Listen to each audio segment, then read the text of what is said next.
Olá! Então, depois de a gente ter visto a ideia básica desses algoritmos de derivação numérica, vamos ver como isso funciona na prática, né? E, assim, começa como sempre, né? Tem o NumPy e a Matplotlib. E a definição propriamente dita da derivada numérica é muito simples, né? Porque a gente vai pegar f de x mais h, subtrair f de x, dividir por h e retornar.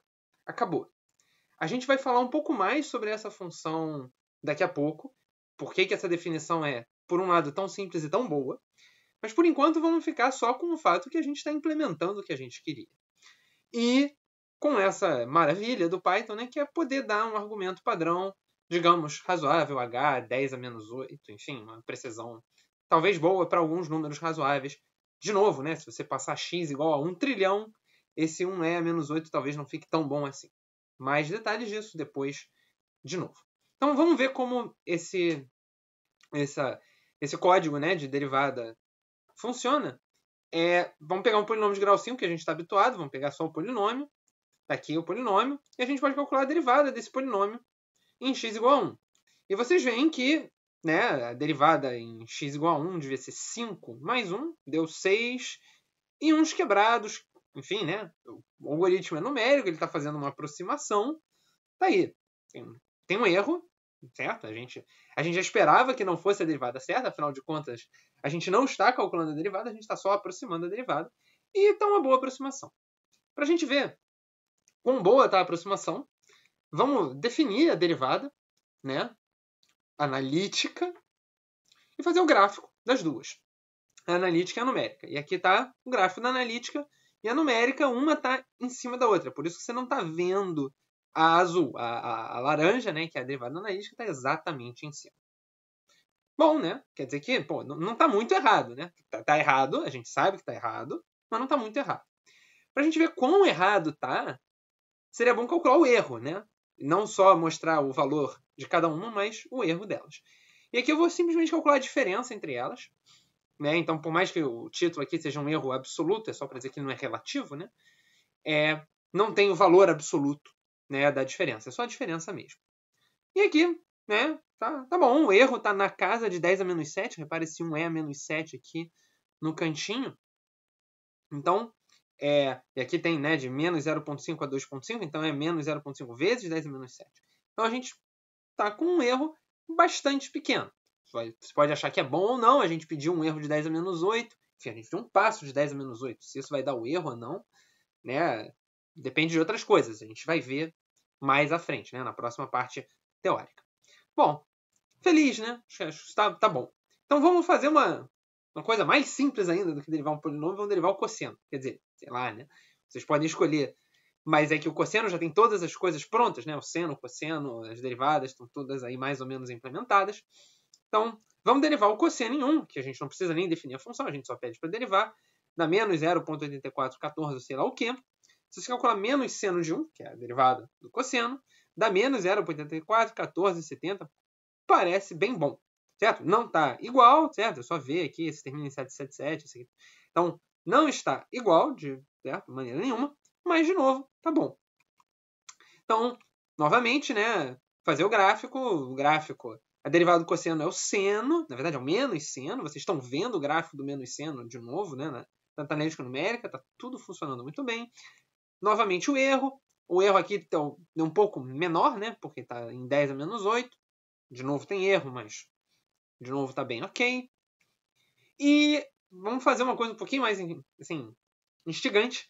Em vez de botar o erro, o passo, né, do Hzinho que tende a 0, um número bem pequeno, como 10 a menos 8, vamos botar um número pequeno, mas não tão pequeno, 10 a menos 3. E fazer o gráfico. Só para ver o que dá. E antes de mostrar o que vai dar, eu gostaria que vocês pensassem, poxa, o que devia dar? Né? O erro vai aumentar, vai diminuir, por quê e tal. Pensou? Bom, então, acho que uma boa parte de vocês pode ter pensado que, de fato, né, com o passo aumentando, o erro vai aumentar, e o erro de fato aumentou, certo? A escala aqui é 0,0004, então isso aqui é 10 a menos 4 vezes 10 a menos 4, então certamente maior que 10 a menos 8. Mas aconteceu uma outra coisa aqui, né? o gráfico do erro antes parecia um gráfico de erro mesmo, estava tudo errado, assim, sei lá. E esse gráfico de erro parece uma função bonitinha, né? Aliás, né? Que função que você conhece que parece com essa aí? Vou deixar vocês pensarem, né? Que erro é esse, né? Da onde que isso veio? Veio de algum lugar. Né? Você não ganha um gráfico bonito assim sem ter uma explicação por trás. Deixar vocês pensarem. No próximo vídeo, quando a gente fizer a análise teórica, vocês vão ter uma dica de por que apareceu essa coisa assim tão bonita. E, bom, acho que a gente podia parar por aqui, mas todas essas funções a gente sabe derivar, né? Assim, fácil de derivar. Vamos fazer um exemplo um pouquinho mais avançado, que é derivar uma função implícita. E derivar uma função implícita, tem teoremas de matemática para teorema da função implícita, que você viu em cálculo. Mas, às vezes, pode ser meio embaçado fazer isso. E, às vezes, você pode simplesmente não ter paciência, ou, mais realisticamente, essa função implícita está aqui um pouco para dizer, olha, tem uma caixa preta que calcula a raiz de exponencial de x igual a tx, certo? Então, para cada t, você calcula uma raiz. Você tem o gráfico da exponencial, né? Todo mundo vê uma curvinha. Tem o gráfico t vezes x, que é uma reta. E, para simplificar a nossa vida, vamos pegar só t negativo, né? Porque aí a exponencial está aqui, o t está para trás, vai cortar, certo? Então, para vocês verem aqui um exemplo, né? Está aqui a exponencial subindo, aqui o menos 2x. Então, se em vez de menos 2x fosse menos 3x, seria mais inclinado, ia cortar um pouco antes. Se fosse, em vez de menos 2x, menos x, ia cortar depois e tal. E o problema de você ter um t positivo é que você provavelmente pode cortar duas vezes ou nenhuma. Então, para evitar esses problemas, vamos definir essa função só para t negativo, tá bom? E agora você vai ter uma caixa preta que calcula essa função f. Bom, eu vou implementar essa caixa preta com Newton, porque eu imagino que Newton não vai me decepcionar para achar essa raiz, certo? Se puder implementar por biseção também, vou deixar vocês pensarem como fazer uma biseção para achar essa raiz. E eu vou pular o código. Acho que vocês estão grandinhos o suficiente para implementar o Newton aí e pensar como vocês gostariam de implementar o Newton. E só ver que está funcionando. f de menos 2 deu menos 0,35. Qualquer coisa, se você pegar aqui e olhar no gráfico, parece razoável. Menos 0,35 para a raiz encontro dessas duas contas. Bom, e agora vamos derivar, né? E o bom de derivar é que você pode fazer tranquilamente. Bom, antes de derivar, na verdade, a gente vai calcular f de x, para fazer o gráfico, fazer variar o t, só para a gente ver que a nossa função f de x está de fato funcionando e se comporta mais ou menos como a gente esperava, né? Quando em vez de menos 2 é menos 4, a raiz está um pouco antes. Quando em vez de menos 2 é menos 1, a raiz está um pouco depois. E faz essa curvazinha aqui. Aliás, vocês podem imaginar que quando o t tende a zero, né, a interseção vai lá para menos infinito. Então, essa curva aqui deve ir para menos infinito. E quando o t fica cada vez maior, né, você vai chegando perto do zero. Então, essa é uma função que faz um gráfico assim. Não é uma hipérbole, tá? Parece uma hipérbole, mas não é uma hipérbole. E agora vamos calcular a derivada de fato como prometido. Você calcula a derivada do f menos 1, dá um número, certo? E essa é a derivada numérica. Então, vantagem de fazer derivada numérica. Você não precisou se lembrar do teorema da função implícita e muito menos, assim,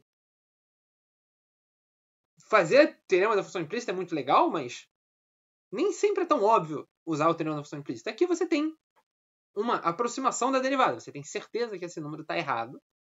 Mesmo porque esse número está errado, certo? Toda raiz que você calcular aqui com f de menos 2 já vem errada. Vem errada de fábrica, certo? O computador tem erro. Então, quando você for calcular a derivada de uma função que tem erro, ela vai vir com erro também. Mas talvez seja uma aproximação suficientemente boa, certo? E, só para completar, vamos fazer o gráfico dessa derivada numérica. Então, como você pode ver também, a derivada numérica ela é negativa, certo? A função está descendo. E, conforme você chega perto do zero, ela fica mais inclinada para baixo, então a derivada vai aumentando. Então, está tudo fazendo bastante sentido, certo? Eu não vou forçar mais ainda a explicação, acho que está bastante claro. E eu vou deixar aqui como um exercício para vocês de cálculo, né? Como que você faz para calcular o erro? Porque a gente calculou o erro nos dois, porque a gente tinha, de alguma forma, um outro jeito de calcular a derivada, porque a gente sabia fazer analiticamente. Aqui eu estou dando uma dica para vocês. Olha, existe uma forma de calcular o erro usando, por exemplo, o teorema da função implícita, certo? Para extrair uma fórmula analítica, e eu vou botar analítica entre aspas, porque não é bem analítica, mas que calcula essa derivada com bastante mais precisão, tá?